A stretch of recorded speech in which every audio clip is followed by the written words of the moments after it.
ये संसार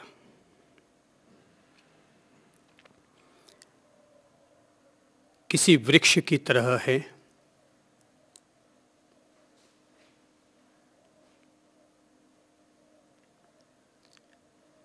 इस वृक्ष पर दो तरह के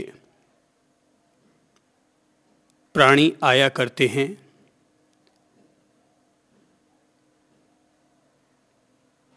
एक तो है बंदर, जो कि पेड़ों पर केवल उछल कूद करते रहते हैं, तहस नहस करते रहते हैं।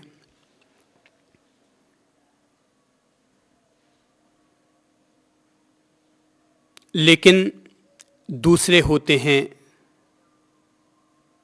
वे कहलाते हैं पंछी, जो कि संसार रूपी वृक्ष पर आते हैं, बैठते हैं, लेकिन मौका लगने पर उड़ भी जाया करते हैं। बंदर केवल उछल कूद करते हैं, लेकिन वे कहीं मुक्त नहीं हो पाते। पर पंछी होते हैं वे, जो कि जरूरत पड़ने पर अवसर मिल जाए तो आसमान में उड़ान भी भर सकते हैं। जिन लोगों को लगता है कि वे किसी मुक्ति पथ के पथिक हैं, तो उन लोगों को भली भांति ये सोच लेना चाहिए कि वो अपनी जिंदगी में बंदर की तरह बनना चाहते हैं या किसी पंछी की तरह।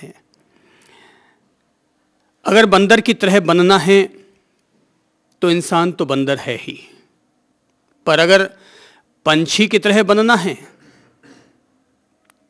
तो आइए मैं आप लोगों को पंख लगा देता हूं, ताकि अपन सब लोग मुक्ति के आकाश की तरफ बढ़ सकें, मुक्ति के आकाश की तरफ उड़ सकें और जीवन का वो आनंद ले सकें जो आनंद आम प्राणी या आम इंसान केवल बंधन के गलियारे में खड़े रह करके उपलब्ध किया करता है। अपन लोग केवल उतने से आनंद तक सीमित नहीं रहेंगे, वरन पंछी की तरह पेड़ों पर रहेंगे भी, बसेरा भी करेंगे, अपना नीड़ भी बनाएंगे, चुग्गा भी चुगेंगे, फल भी खाएंगे, पर उड़ भी जाएंगे। ये जो उड़ान का आकाश है, उड़ान का जो आनंद है, ये आनंद अपन लोगों को तभी मिल सकता है जब हम लोग अपने जीवन में मुक्ति के पंख लगाने को तैयार होंगे, तत्पर होंगे।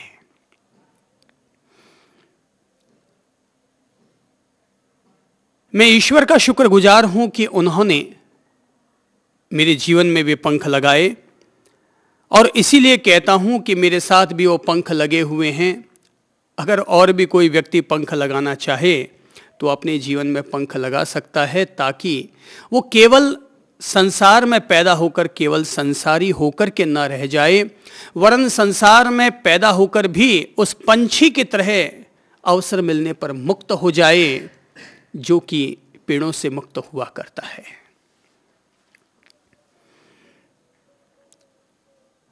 किसी व्यक्ति को बात समझ में आती है और किसी व्यक्ति को बात समझ में नहीं आती। समझ में बात नहीं आती है वे लोग केवल बंदर की तरह आतंक फैलाते हैं, लेकिन बात समझ में आ जाती है वे कबूतर की तरह शांति दूत बन जाया करते हैं।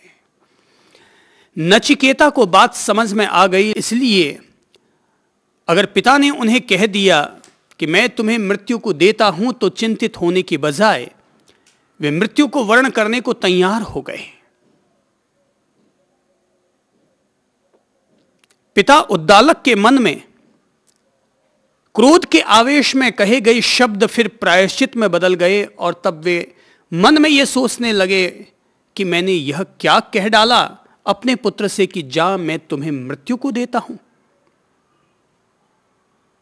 जैसा कि अपन सभी लोग जान चुके हैं कि क्रोध के दौरान इंसान अवांछित शब्दों का प्रयोग भी कर बैठता है, अपने लाड़ दुलार और प्यार से पाले गए बेटे को भी गाली गलौज कर बैठता है, क्या कोई आदमी सोच सकता है कि एक पिता अपने पुत्र को यह आदेश देगा कि जा, मैं तुम्हें मृत्यु को देता हूं तो मृत्यु को वरण कर? लेकिन यह क्रोध है कि जिसके चलते इंसान के द्वारा इस तरह के अवांछित अनपेक्षित शब्द भी कह दिए जाते हैं। अब यह तो पुत्र पर निर्भर करता है कि पुत्र अपनी ओर से उन शब्दों का सम्मान करे या निरपेक्ष होकर के वहां से लौट जाए। अब देखिए, इंसान के सामने दो विकल्प होते हैं कि जब भी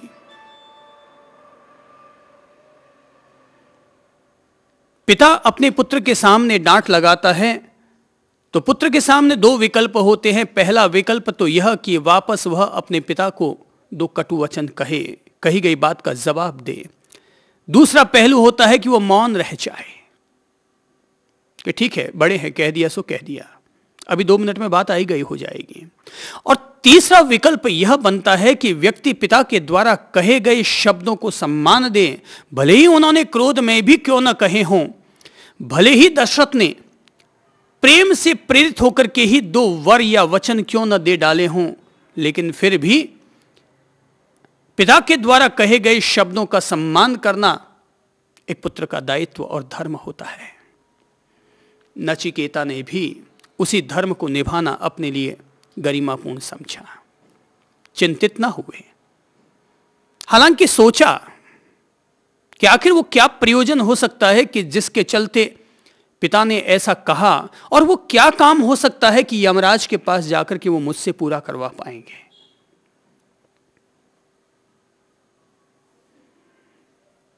अज्ञानी व्यक्ति चिंता करता है, ज्ञानी व्यक्ति परिस्थितियों का सामना करता है। ज्ञानी होने का सार यही है कि वह परिस्थितियों के आगे झुकता नहीं है, वरन परिस्थितियों को अपने जीवन के लिए चुनौती समझते हुए उनका मुकाबला कैसे किया जाए, वो वही पुरुषार्थ करता है। और अगर हम लोग कठोपनिषद का आनंद लें तो हम समझेंगे कि जिस तरह से पिता ने क्रोध में आकर के अपने पुत्र से कहा था कि जा, मैं तुम्हें मृत्यु को देता हूं, और यमराज के पास जाने के बाद नचिकेता को जो कुछ मिलता है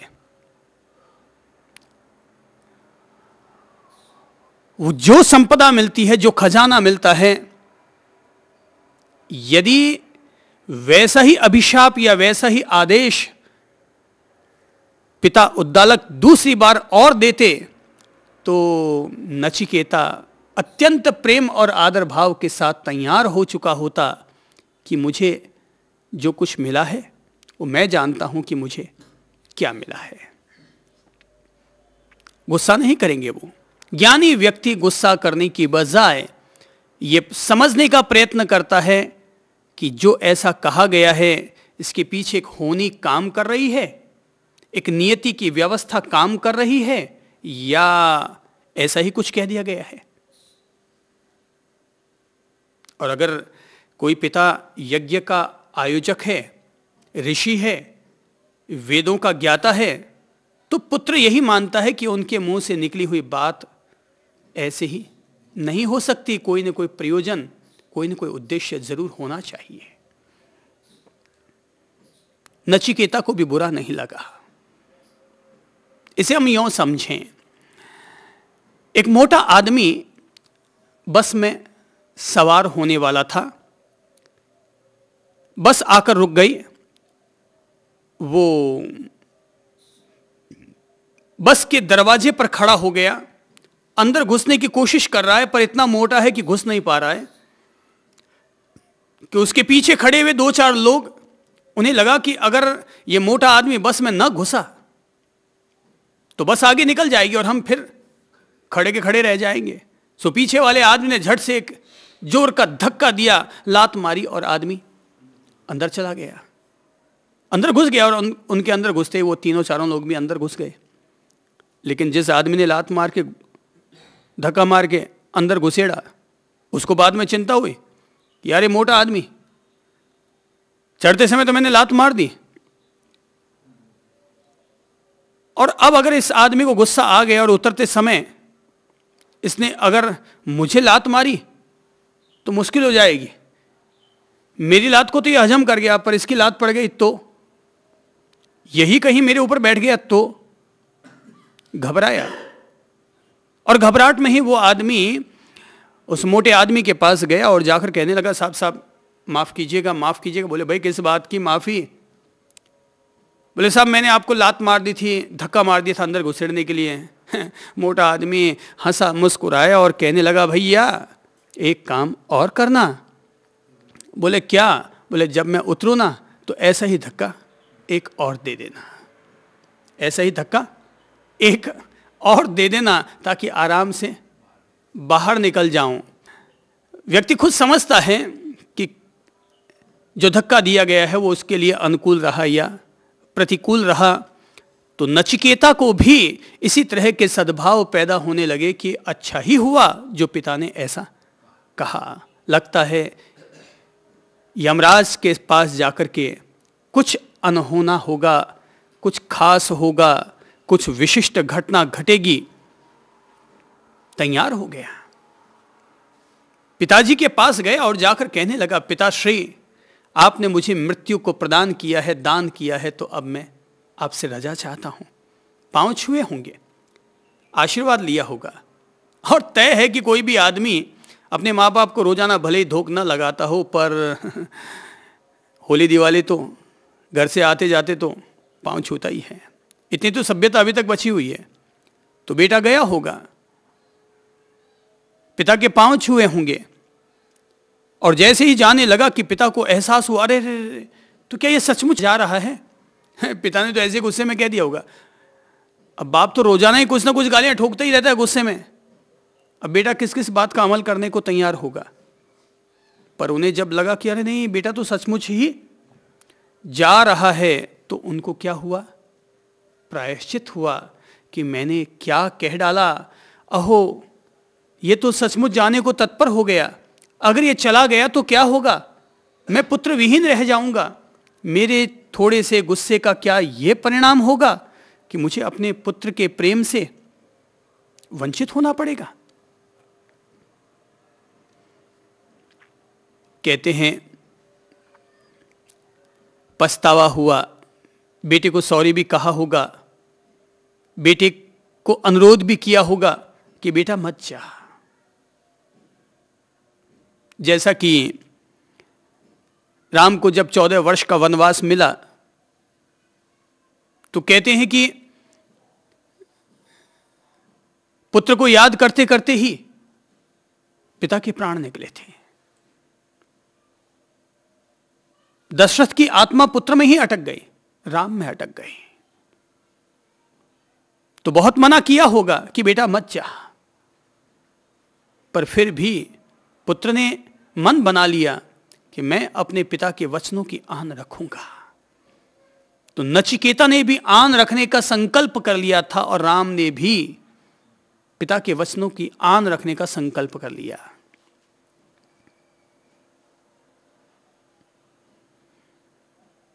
नचिकेता पिता के समक्ष था। पिता ने रोकना भी चाहा होगा, पर पुत्र ने तब अपने पिता से कहा, आपके पूर्वज जिस प्रकार का आचरण करते आए हैं उस पर विचार कीजिए, क्योंकि अब पछतावा हो रहा है पिता को। वो इनकार कर रहे होंगे कि बेटा मत जा। तो जब इनकार किया होगा तब पुत्र ने अपनी ओर से अपने पिता को क्या कहा? यह मत समझो कि केवल पिता ही ज्ञानी होते हैं, पुत्र भी ज्ञानी हो सकता है। हालांकि पिता के आगे पुत्र अज्ञानी ही कहलाएगा, छोटा ही कहलाएगा, पर बालक भी ज्ञानी हो सकते हैं। नचिकेता, ध्रुव, प्रहलाद, अतिमुक्त, ये सब लोग बचपन में ही 55 के ज्ञान को अर्जित कर चुके थे। जन्म से ही वेदों के, आगमों के, पिटकों के ज्ञाता रहे ये लोग। उनके हृदय की आंख खुल गई, हृदय का ज्ञान उनमें प्रकट हो गया, आत्मज्ञान और ब्रह्म ज्ञान उनमें प्रकट हो गया। तो वो बचपन में भी बच्चे नहीं थे। ध्रुव, प्रहलाद बच्चे नहीं थे। इनको हम बच्चा कहने के नाम पर कह सकते हैं, हकीकत तो यह है कि भगवान भी कभी बालक ही होते थे। महावीर भी कभी बालक थे, राम भी कभी बालक थे, कृष्ण भी कभी बालक थे। कृष्ण की बाल लीलाएं तो इतनी जग विख्यात है कि बचपन में ही वो बड़े बड़े सूरमाओं को, बड़े बड़े दैत्यों और दानवों को परास्त कर बैठे।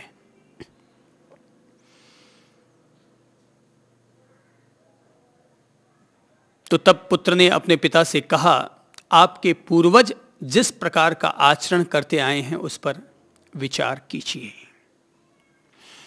दूसरे भी जैसा व्यवहार करें उस पर भी दृष्टिपात कीजिए। यह मरण धर्मा मनुष्य अनाज की भांति पकता है, अर्थात जरा जीर्ण होकर मर जाता है तथा अनाज की ही भांति पुनः जन्म ले लेता है। पुत्र ने तब पिता को ज्ञान दिया, आप इस तरह से विचार मत कीजिए, इस तरह से मत सोचिए, इस तरह से आंसू मत ढुलकाइए, इस तरह से पश्चाताप मत कीजिए कि मैंने बेटे को ये क्या कह डाला। अरे मृत्यु की क्या परवाह, बेटा मृत्यु से बेखबर हो गया और पिता को यह कहने लगा कि मृत्यु की क्या परवाह करनी, मृत्यु की क्या चिंता करनी। इंसान तो अनाज की भांति पकता है और अनाज की भांति ही पुनः जन्म लेता है। तो जैसे खेत में अनाज पकता है तो उगता है, लोग वापस खाते हैं, फिर वो खत्म हो जाता है, फिर माटी में से अनाज निकल जाते हैं। हे मेरे प्रिय पिता, आप ये किस तरह की चिंता में पड़ गए कि क्या आपको अपने पुत्र पर विश्वास नहीं है? आप क्यों पुत्र मोह में पड़ रहे हैं? अब अगर आपने श्रेष्ठ वस्तु का दान करने के भाव से अपने पुत्र को दान कर दिया है तो अब उसके बारे में मोह ममता मत कीजिए और अब उसको खुशी खुशी कर दो पिता। अब तो आप इस बाबुल को खुशी खुशी विदा कर दो, अपने पुत्र को खुशी खुशी विदा कर दो। आप विचार मत कीजिए, क्योंकि जीवन तो अनित्य है, एक न एक दिन तो मरना ही है। क्या फर्क पड़ना है कि सोमवार को मरे कि गुरुवार को मरे, अमावस को गुजरे कि पूर्णिमा को गुजरे, 1 तारीख को गुजरे कि 31 तारीख को गुजरे, 2 साल पहले गुजरे कि 20 साल बाद गुजरे, क्या फर्क पड़ना है? जो हो गया सो हो गया।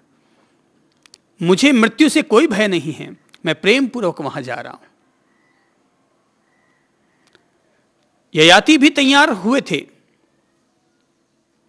कि अगर मेरे बेटे की जान देने से मुझे 100 वर्ष की जिंदगी और मिल सकती है तो मुझे मिल जानी चाहिए।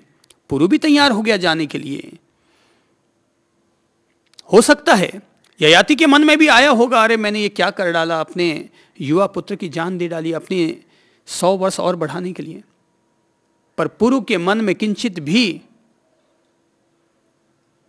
अंधापन नहीं आया, मोह ममता नहीं जगी। और जो व्यक्ति मोह ममता में अंधा बना हुआ रहेगा, तय है कि वो व्यक्ति कभी भी कुर्बानी नहीं दे सकेगा। जो व्यक्ति मोह ममता में अंधा बना हुआ रहेगा वो कभी कुर्बानी नहीं दे सकता।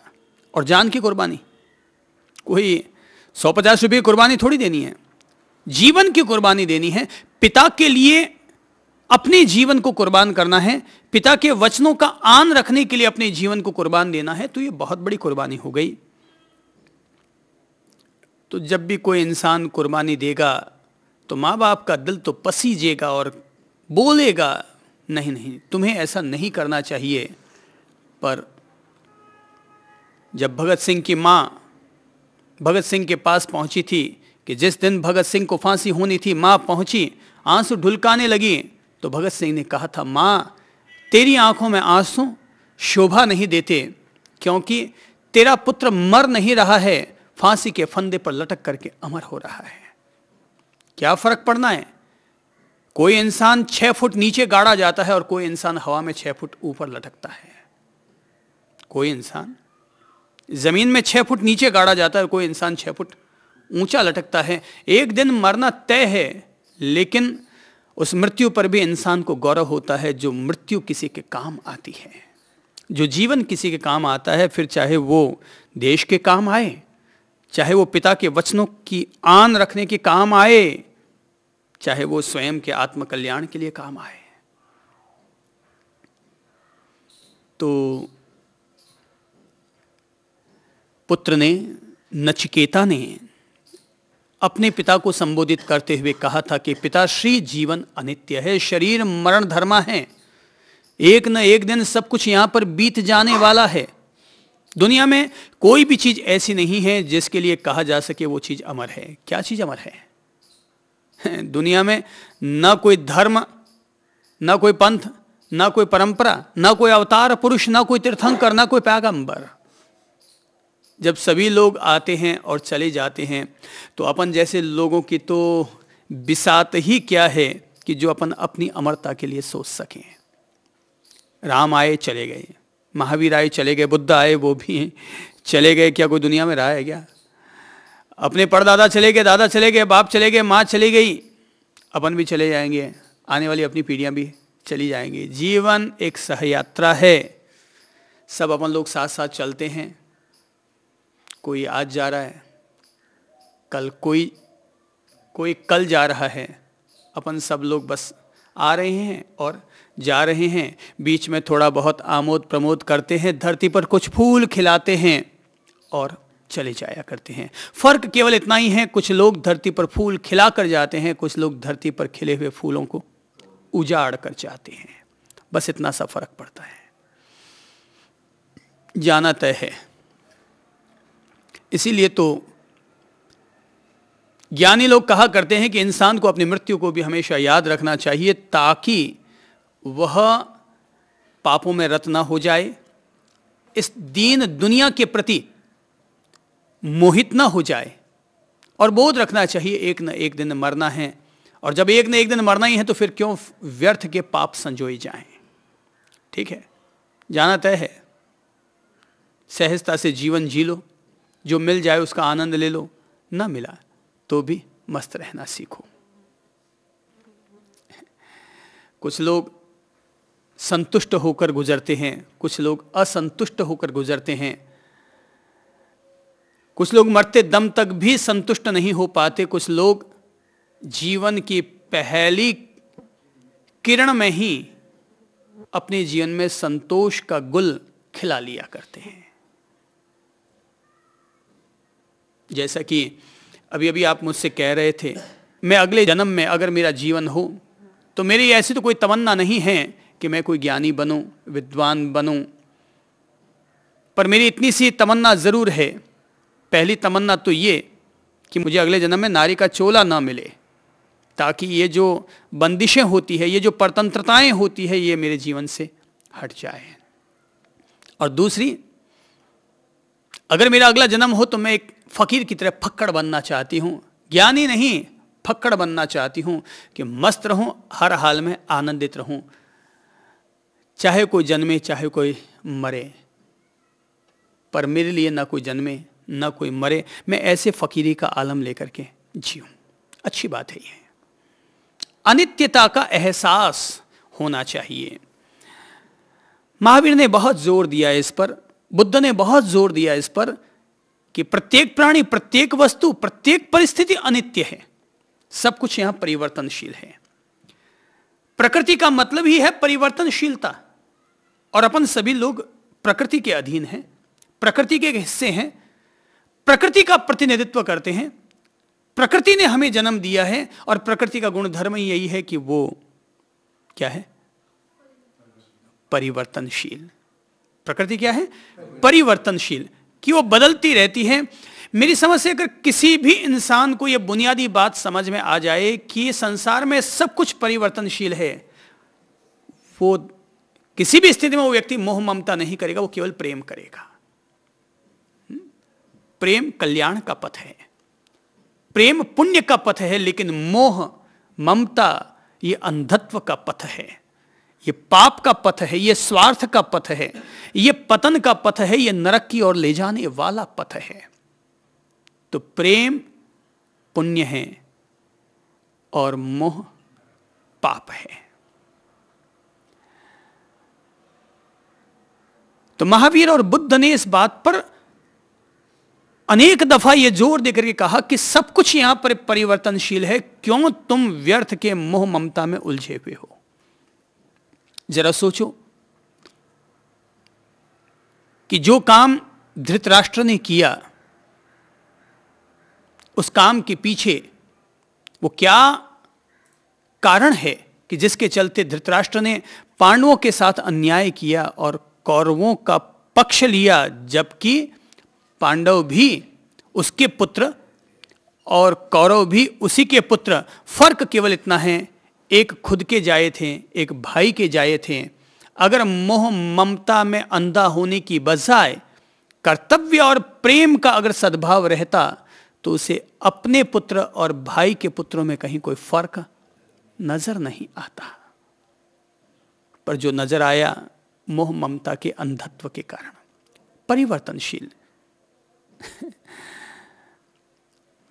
मैं तो इस जीवन और जगत को समझ करके जितना ज्ञान अर्जित कर पाया हूं, जितने रहस्य जान पाया हूं, जीवन अनंत रहस्यों से भरा हुआ है, इसकी कोई थाह नहीं लगाई जा सकती। लेकिन जितना समझ पाया हूं उनमें से जीवन का एक परम सत्य सदा ये बोध रखता है, सब कुछ यहाँ परिवर्तनशील है। अपन सभी यहाँ पर सहयात्री हैं, साथ साथ जी रहे हैं, साथ साथ चल रहे हैं, सब लोगों के साथ साथ होने का सद्भाव लिए हुए हैं, सबके कल्याण की भावना रखते हैं, सबके प्रति प्रेम और मोहब्बत का आनंद ले रहे हैं। पर न मोह है, न ममता है, न जन्म है, न मृत्यु है। ठीक है, बिखरना है, माटी काया है, बिखर जाएगी। दीप जला जला, दीप बुझ गया, मिट्टी मिट्टी में समा गई। महावीर और बुद्ध का एक प्रसिद्ध शब्द है और वो है अनित्यम। विपश्यना ध्यान करने वाले लोग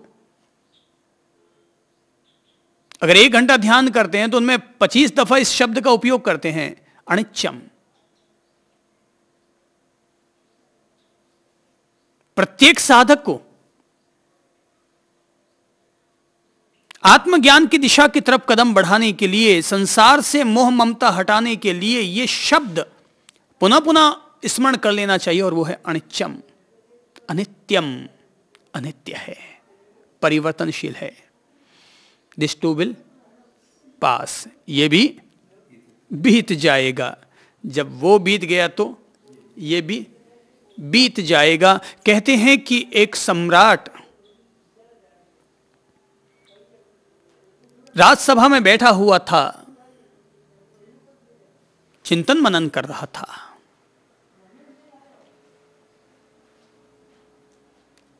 उसके गुरु ने उसे एक अंगूठी दे रखी थी और उस अंगूठी में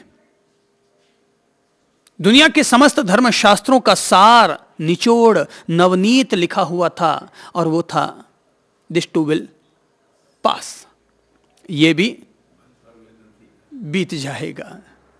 तो बैठा हुआ वो इसी बारे में चिंतन कर रहा था, ये भी बीत जाएगा। तो उसको लगने लगा, ओ आज मैं सम्राट हूं, दिस टू विल पास, ये भी बीत जाएगा। और ये सोचते ही उसके चेहरे पर उदासी आ जाती है। तो क्या ये भी बीत जाएगा? मैं सम्राट हूं और क्या ये बीत जाएगा? नहीं नहीं नहीं, ये सब ऐसा ही है, कहीं कुछ नहीं बीतने वाला। मैं सम्राट हूं, ये मेरा सत्य है और मैं सम्राट ही रहूंगा। कहते हैं कुछ दिनों के बाद पड़ोसी राजा उस पर आक्रमण करते हैं, वो हार जाता है, जंगलों में खाक छानता फिरता है।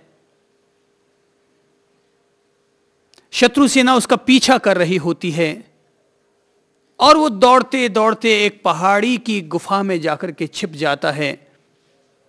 लगता है अब मेरी मृत्यु नजदीक आ गई है और मेरी मृत्यु निश्चित है, कि तभी उसे वापस अपने गुरु के द्वारा दी गई अंगूठी याद आती है जिस पर लिखा होता है दिस टू विल पास, ये भी बीत जाएगा। थोड़ा धीरज आता है और 10 मिनट के बाद देखता है कि जो शत्रु सेना उसका पीछा कर रही थी वो किसी और रास्ते से चली गई उसने धीरज की सांस ली, चैन की सांस ली और लगा हां ये भी बीत गया। दिस पास्ड, ये भी बीत गया। कुछ दिनों के बाद उसने अपनी वापस सेना को इकट्ठा किया, आक्रमण किया, वापस अपने नगर पर कब्जा किया और फिर सम्राट बन गया। और वापस जब उसके सम्राट होने पर राजमुकुट चढ़ाया जा रहा था, फिर उसे याद हो आई, दिस टू विल पास, ये भी बीत जाएगा। कहते हैं सम्राट ने उस राज मुकुट को पहना और मुकुट पहनते ही वो अपने राज सिंहासन से खड़ा हो गया। लोग चौंके, क्या बात है राजन, अचानक खड़े कैसे हो गए? बोले जीवन का अनुभव, जीवन का तजुर्बा इस बात का बार बार एहसास करा रहा है कि दिस टू विल पास, सब कुछ अनित्यम, यहां सब कुछ अनित्य है, ये भी बीत जाएगा। इस दुनिया में दुख घनेरे हैं, पीड़ाएं घनेरी हैं। जिनके भीतर जिजीविषा होती है वे जीने की तमन्ना और तृष्णा अपने भीतर पालते हैं, लेकिन जो अपना सहज जीवन जीते हैं वे आज अगर जीवन है तो जीवन का आनंद ले रहे हैं, आज अगर मृत्यु है तो वो मृत्यु का भी आनंद ले जाएंगे। वो उसका भी आनंद ले जाएंगे। ये दुनिया तो दो तरफा है, ये दुनिया तो दुतरफा है। रंगी को नारंगी कहे, रंगी को नारंगी कहे, पके दूध को खोया। रंगी को नारंगी कहे, नारंगी कैसी होती है? रंगीन होती है ना, लेकिन फिर भी ये दुनिया उसको क्या कहती है? नारंगी, यानी रंग नहीं है। पके दूध को खोया, दूध पका हुआ है मगर उसको कहते हैं खोया, खो गया, दूध ही खत्म हो गया। तो रंगी को नारंगी कहे, पके दूध को खोया, चलती को गाड़ी कहे, देख कबीरा रोया। ये दुनिया रंगी को नारंगी कहे, पके दूध को खोया, चलती को गाड़ी कहे और देख कबीरा रोया। जो चलती है उसको गाड़ी कहते हैं। गाड़ी उसको कहते हैं कि जिसको गाड़ दिया जाता है, जिसको खड़ा कर दिया जाता है, उसको गाड़ी कहा जाता है, मगर वो चल रही है तो चलती को तो गाड़ी कहते हैं।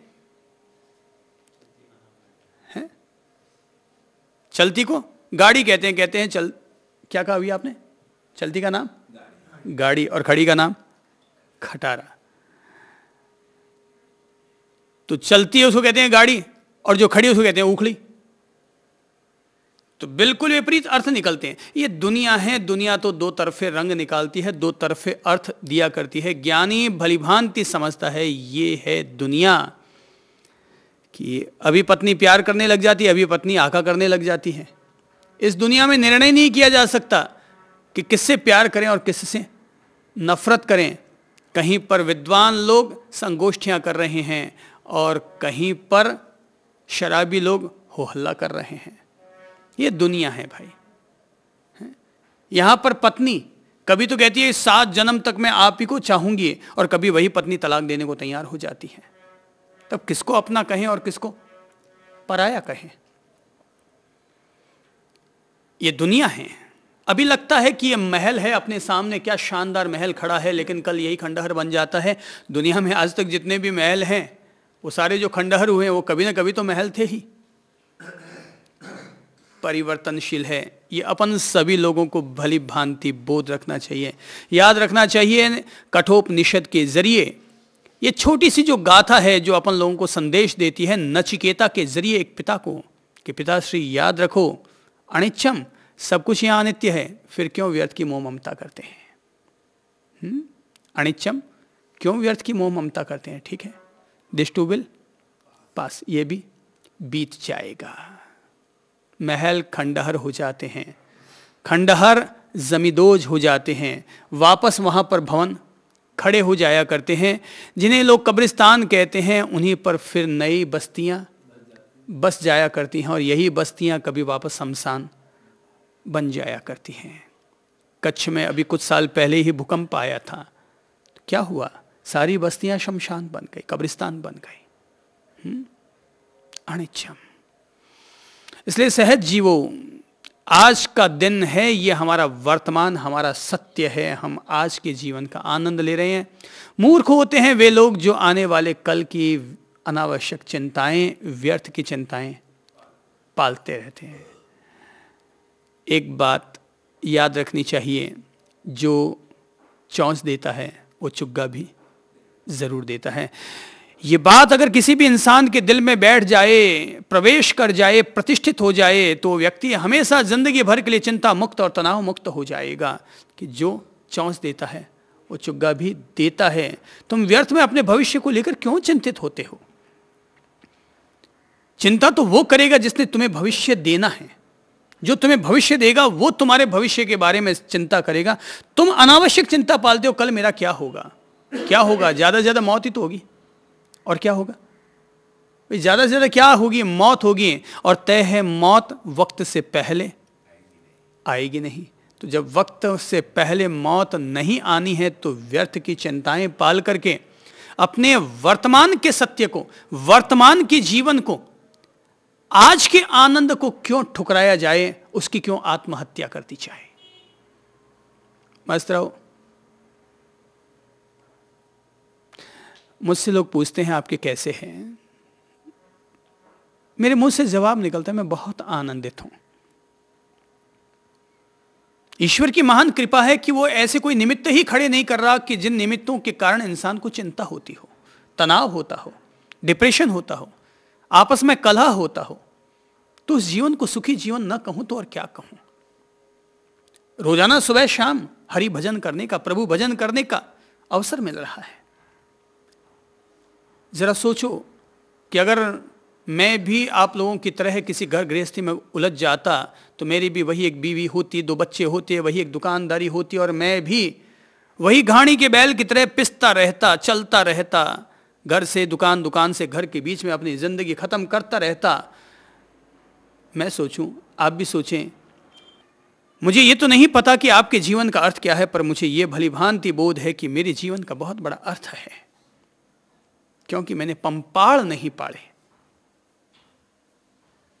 मैंने छाती कूटे अपने साथ नहीं जोड़े, और मेरी जिंदगी केवल जो धोबी के गधे की तरह बीता करती है, वो धोबी के गधे की तरह नहीं बीती। मेरे जीवन में आजादी का सुकून है, मेरे जीवन में स्वतंत्रता का सुख है, मेरे जीवन में आनंद का अनुष्ठान है। सांस सांस में प्रभु का आनंद है। अभी अभी मैं कह रहा था आप लोगों से ही कि संसार एक वृक्ष की तरह है कि जिस पर बंदर भी आते हैं और पंछी भी आते हैं। बंदर आते हैं, उछल कूद करते हैं, उधम मस्ती करते हैं, धमा चौकड़ी करते हैं, काम कुछ नहीं करते और यही मरमरा के पूरे हो जाते हैं। पर पंछी सबसे मोहब्बत करते हैं, शांति का संदेश देते हैं, सुख और सुकून देते हैं, पर अवसर को देख करके वे उड़ भी जाया करते हैं। बस ये जो उड़ना है ना, यही मुक्ति है। ये जो उड़ना है यही अनासक्ति है। ये जो उड़ना है यही वीतरागता है, वीत मोह होना है, वीत द्वेष होना है। कि इंसान उड़ जाए। रंगी को नारंगी कहे, पके दूध को खोया। ये दुनिया क्या करती है? रंगी को नारंगी कहे और पके दूध को पके दूध को खोया, चलती को गाड़ी कहे, देख कबीरा रोया। किस दुनिया की व्यवस्थाओं में अगर उलझ जाओगे तो ये दुनिया बहुत विचित्र है। निर्णय नहीं किया जा सकता क्या सही है और क्या गलत है। ये तो इंसान का बोध, अंतर्बोध, आत्मबोध ही इंसान को जगाता है और तब लगता है मुझे क्या करना चाहिए और क्या नहीं करना चाहिए। कहते हैं कि नचिकेता जी ने पिता को संबोधित करते हुए कहा, अनिच्चम मोह मत करो, मैं जा रहा हूं, मुझे जाने दो। मैं जा रहा हूं, मुझे जाने दो, और मैं मृत्यु को वर्ण करता हूं। कठोपनिषद हमें मृत्यु सिखाती है। यह शास्त्र हमें मृत्यु सिखाता है कि आदमी को जीना ही नहीं आना चाहिए, आदमी को मरना भी आना चाहिए। और अध्यात्म के रास्ते पर चलने वाले इंसान को तो जीने की कला जरूर आनी चाहिए, लेकिन मरने की कला भी आनी चाहिए, क्योंकि जीवन के दो पंख हैं, जीवन के दो पांखें हैं। एक तरफ जन्म की पांख है और दूसरी तरफ मृत्यु की पांख है। जन्म और मृत्यु के बीच में ही जीवन है। जैसे दो किनारों के बीच में नदियां होती है, सागर होता है, ऐसे ही जन्म और मृत्यु के दो किनारों के बीच में जीवन होता है। अपन लोगों को ये बोध रखना चाहिए कि पंछी के दो पांख, इंसान के भी दो पांख, जन्म और मृत्यु। तो उसे जन्मना भी आना चाहिए और मरना भी आना चाहिए। वो मृत्यु मृत्यु नहीं है जो कि अचानक घटित हो जाए, वो मृत्यु मृत्यु नहीं है जिसे कि मजबूरी में लिया जाए। मृत्यु वो है जिसे वर्ण किया जाए। इसीलिए महावीर ने मृत्यु को वर्ण करने के लिए ही एक सिद्धांत दिया और वो था संलेखना का सिद्धांत, पंडित मरण का सिद्धांत, ज्ञानी मरण का सिद्धांत, कि हम ज्ञान पूर्वक और बोध पूर्वक अपने शरीर का त्याग करेंगे। इसीलिए गीता के भगवान इंसान को ये प्रेरणा देते हैं कि हर योगी को, हर इंसान को मृत्यु की वेला आने पर शरीर को वैसे ही त्याग देना चाहिए जैसे कि सांप अपनी केंचुली को त्याग दिया करता है। रोग आ जाए तो उसको दूर करो, उसका उपचार करो, पर मौत आ जाए तो उससे डरो मत, भागो मत, क्योंकि मौत से कोई बच नहीं सकता, भाग नहीं सकता। एक इंसान की दहलीज पर मौत आई और उसने आकर के कहा कि 3 दिन के बाद मैं तुम्हें लेने के लिए आऊंगी। व्यक्ति घबराया, बोले मौत मुझे लेने के लिए आ जाएगी, मैं बचता हूं मौत से। और यह सोचकर वो अपने बॉस के पास जाता है और कहता है, सर मौत मेरे पास आने वाली है, मैंने जिंदगी भर आपकी सेवा की है, अगर आप अपने इस दास पर रहम कर सकते हो तो मैं चाहता हूं कि आपकी जो तेज तर्रार चलने वाली कार है, आप मुझे वो कार अपनी 4 दिन के लिए दे दें। मौत 3 दिन बाद आएगी, अगर 3 दिन तक मैं न मरा, चौथे दिन अगर मैं बच के आ गया तो मैं 5वें दिन आपको आपकी कार लौटा दूंगा। मालिक ने भी सोचा, इस इंसान ने मेरी बहुत सेवा की है, मैं इस इंसान के जीवन रक्षा के लिए काम आऊंगा। और उसने अपनी कार दे दी। वो कार लेकर के निकल पड़ा, तेज तर्राहट के साथ चलाते हुए वो कार 3 दिन में हजारों किलोमीटर दूर लेकर के चला गया। उसे शांति महसूस हुई कि अब तो मौत यहां पर नहीं आ सकती, क्योंकि अब मैं हजारों किलोमीटर दूर आ चुका हूं। आखिर वो 3 दिन से सोया नहीं था, लगातार कार चलाता हुआ आ रहा था। गांवों के बाहर, शहरों के बाहर, देशों के बाहर वो पहुंच चुका था और आखिर एक सरोवर के किनारे उसने अपनी कार रोकी, बरगद की छाया में बैठा, 2 घूंट पानी पिए और चैन की सांस लेते हुए कहा, हाँ अब मुझे विश्वास हो गया है कि अब मैं नहीं मरूंगा, क्योंकि मौत यहां तक तो आ ही नहीं सकेगी। वो ऐसा सोच ही रहा था कि तभी उसने देखा कि उसके इस कंधे पर, उसके सीधे कंधे पर किसी के हाथ का स्पर्श हुआ। वो चौंका, कौन? बोले मैं तुम्हारी मौत। वो चौंका, बोले तुम यहां कैसे आई? बोले जैसे तुम आए वैसे ही मैं भी आई। बोले तुम किसके जरिए आए? मैं तो कार में बैठकर आया था, पर तुम कैसे आई? बोले जिस कार में तुम बैठकर आए थे उसी कार में मैं भी बैठकर आई थी। और तब ये संसार का सत्य स्थापित हो जाता है, मौत होनी तय है, जिसकी जहाँ होनी है उसकी वहाँ पर ही होगी। जब जो चीज़ तय है उसके बारे में क्या विचार करना, क्या चिंता करनी। हाँ, जो चीज़ तय नहीं है उसके बारे में विचार करो तो कर विचार तो पाम। कुछ विचार करोगे तो कुछ उपलब्ध होगा, पर जो तय है उसके बारे में विचार करके भी हम क्या कर लेंगे?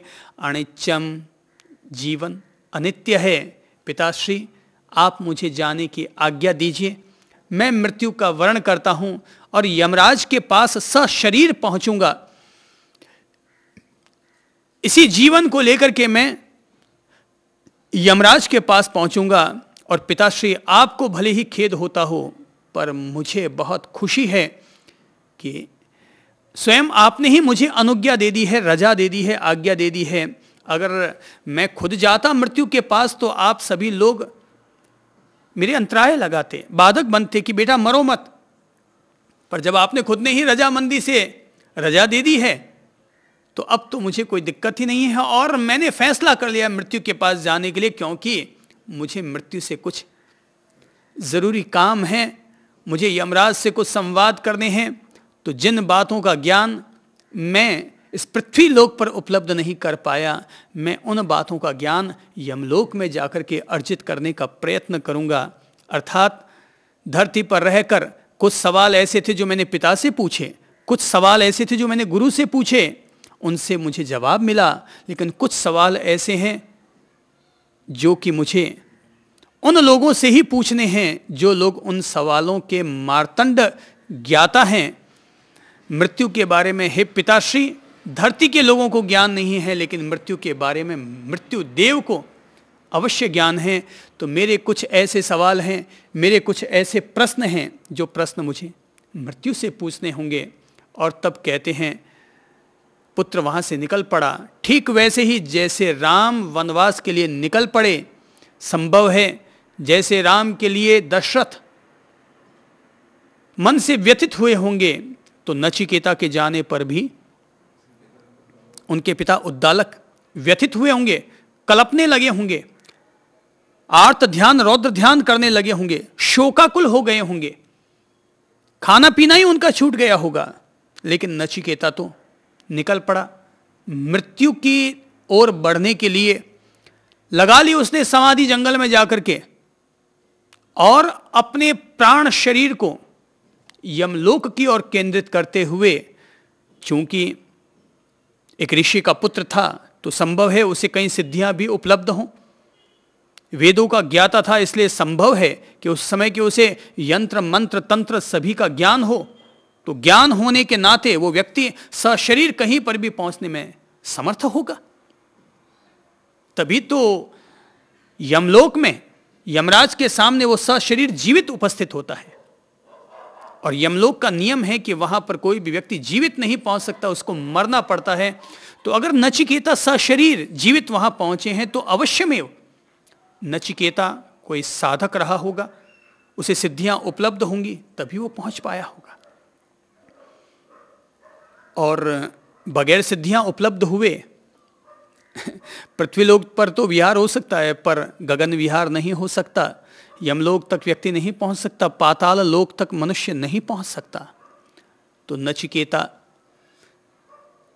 यमलोक पर पहुंचता है, वहां उपस्थित होता है, सशरीर वहां पर पहुंच जाता है।